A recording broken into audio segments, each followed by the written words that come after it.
Welcome to Clear is the New Confident. I am Casey Watts, speaker, author, and the host of this show. If you are a high-achieving, driven woman who has ever replayed a conversation and second-guessed everything that you said, or found yourself saying yes to things that you later regret, or have held yourself back from making a bold decision because you didn't think you were credible enough, didn't have the authority, or weren't quite ready, this is the show for you. On this podcast, we are making space for confidence, and it all starts with clarity.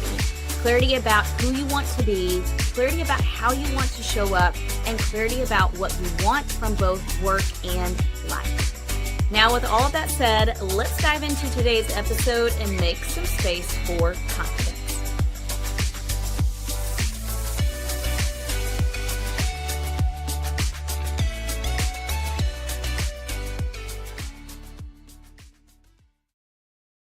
Well, hey everybody. Welcome to another episode. This is kind of a spur of the moment episode. I try to record episodes on Wednesday. I have a plan for those episodes, but for this episode, I thought of it yesterday. And then I made a plan this morning. I just scripted out some quick notes that I wanted to be sure to get into this episode. And here we are recording it. So you will notice if you're watching on YouTube, yes, I am wearing like workout gear because it's Friday. And in my house on Friday, I am getting ready for the weekend by trying to clean up the house and everything. I don't know about you, but it's hard for me to enjoy anything when there's clutter or there's a mess. And so I try to really tidy up on Fridays, unless, of course, I'm traveling or working, and just get ready for the weekend so I can try to relax. So here's how this episode came to be. I posted an article on LinkedIn earlier. It may have been earlier this week or even last week. And I noticed a comment that spurred an idea for this episode, and this for sure will somehow go into the book that I'm writing. And I want to back up a little bit before I tell you about the comment that spurred this idea. In writing the book, I'm always ideating and thinking about, who's this book really for? What is the purpose of the book? And the intro of this podcast really tells who this book is for. It is for the high achievers and people pleasers, impact-driven women.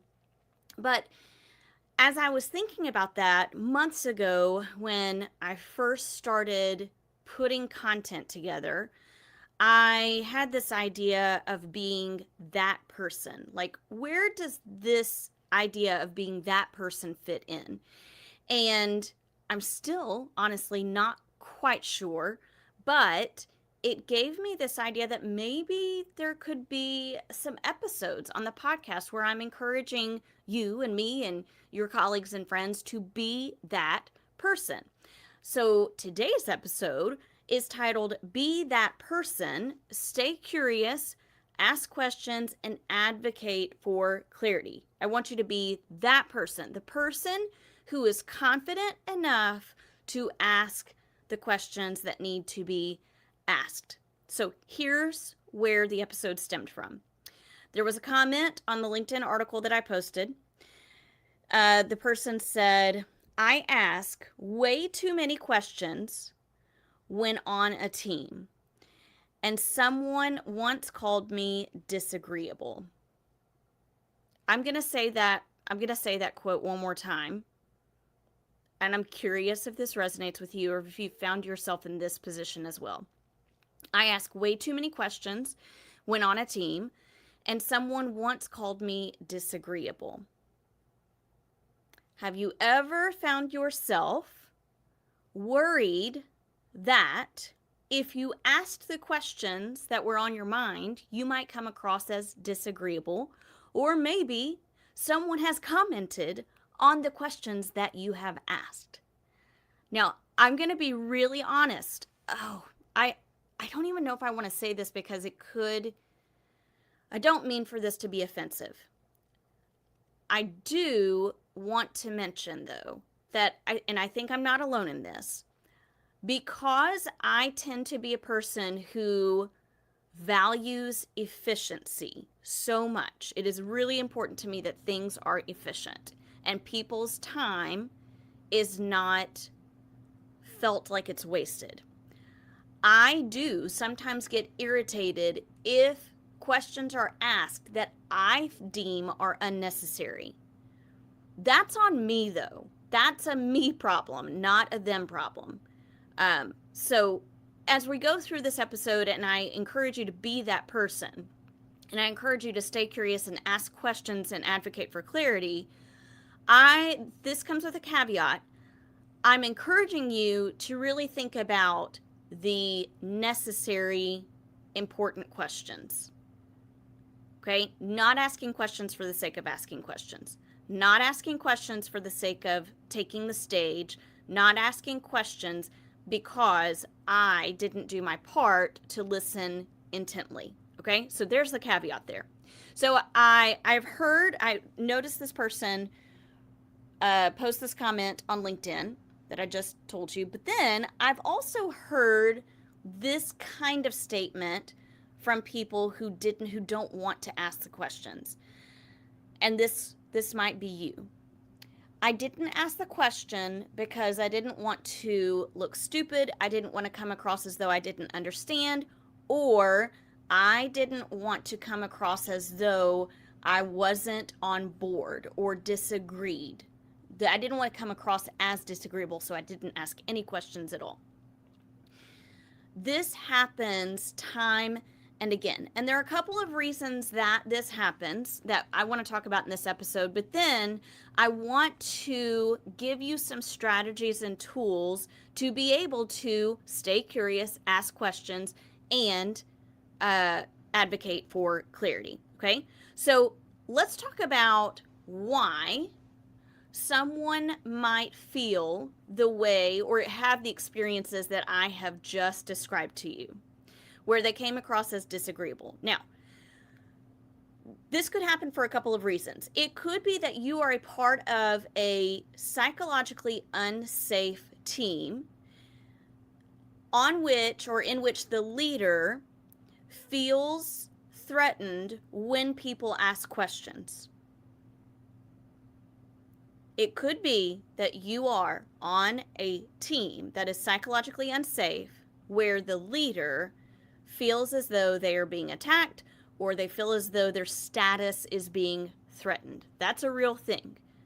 And I want to recognize that. I also, in a little while, I'm going to share with you, okay, how do we ask the questions anyway? So that could be one reason we don't ask the questions, because we've experienced the unsafety of this kind of environment. Or it could be that you are trying to protect your own ego. There's some self-preservation going on. Or you are potentially living in people pleasing, where I'm going to say yes, or agree, or shake my head, like nod my head in agreement, and move on without asking the question, because I am placing my value in other people instead of really understanding and maintaining my own integrity, knowing my values, living up to my values, and protecting the organization as a whole.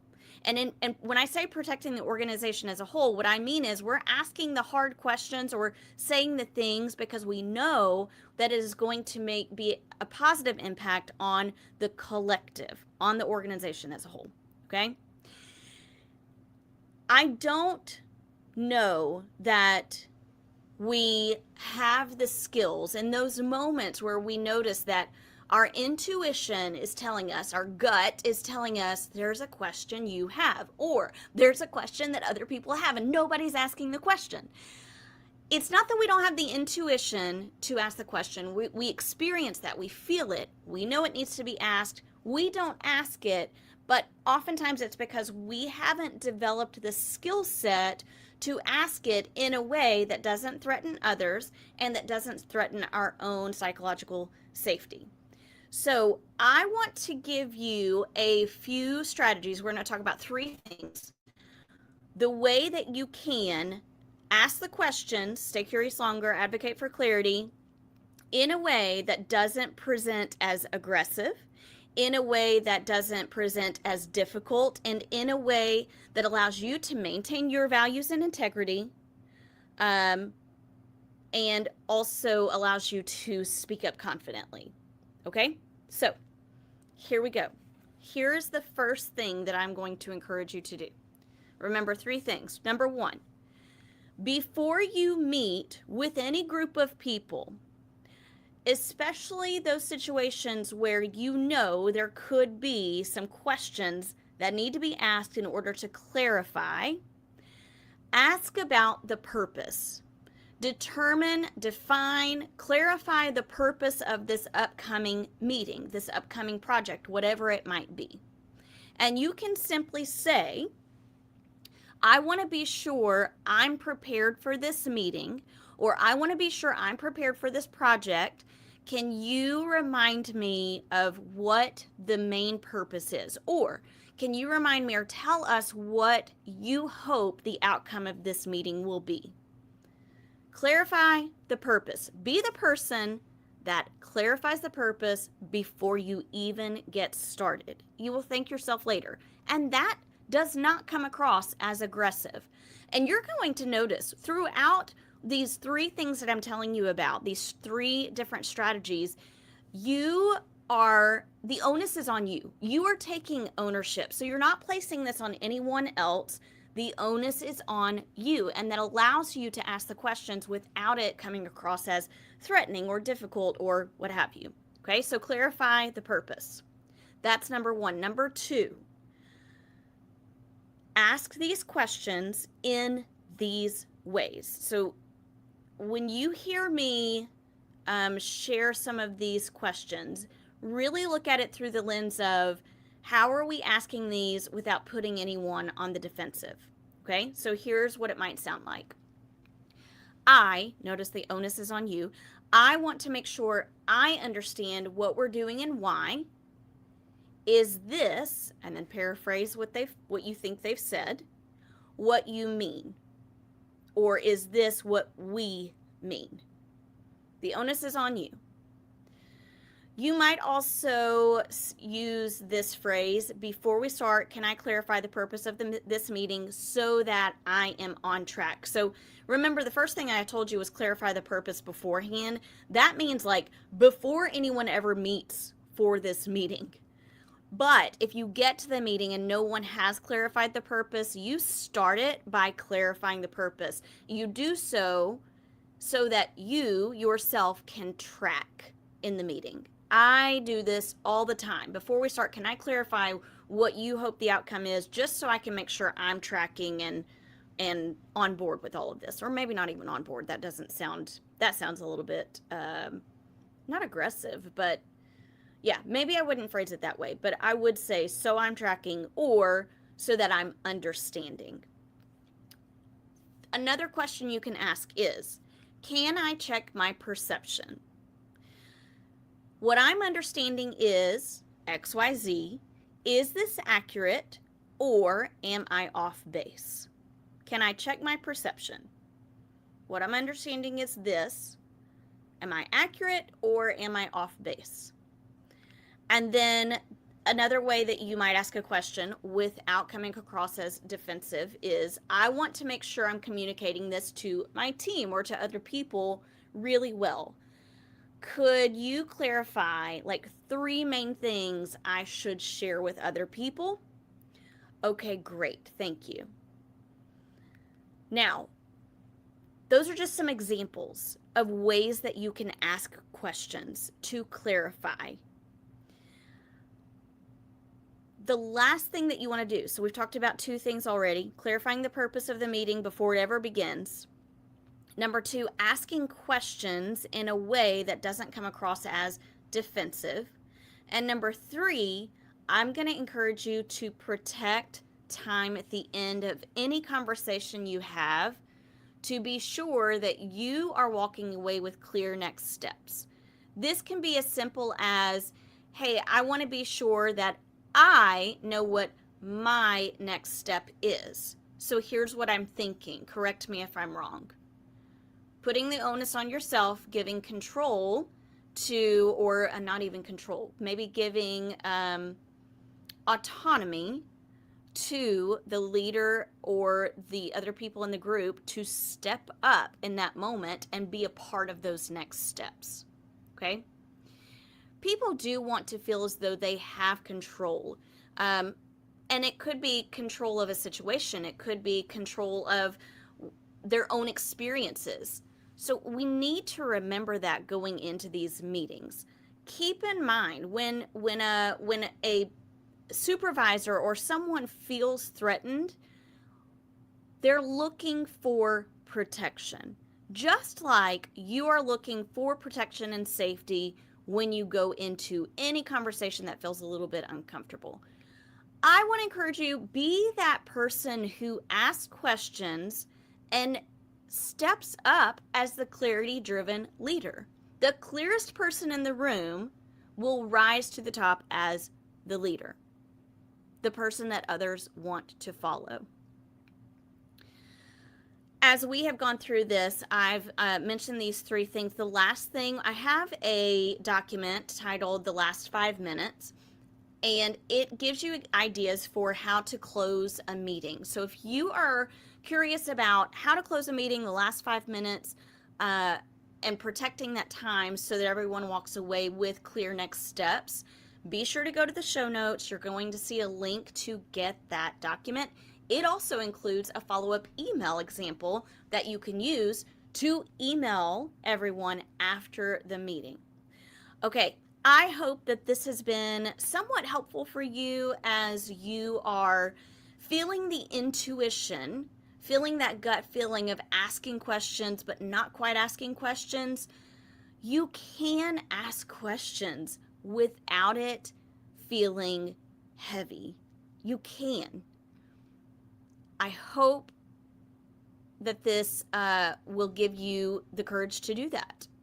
And if you need more information, reach out to me. I would love to be the person that coaches you to say the dang thing. Okay, guys, I will catch you in next week's episode. Bye, everybody. Hey, listener, I am so honored that you listened to today's episode, and I hope you gained something valuable from it.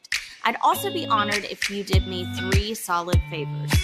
First, subscribe to this show. I've got a lot of great content coming up, and I don't want you to miss any of it. Second, be sure you're following me on social media platforms. You can find me at Catch Up with Casey on LinkedIn or Instagram. And finally, if you are looking to book a dynamic and relatable speaker for your next event, conference, or retreat, I would love to bring a message about how the craft of clarity makes a significant impact on both leadership and life. Until next time, always remember, clarity precedes capacity.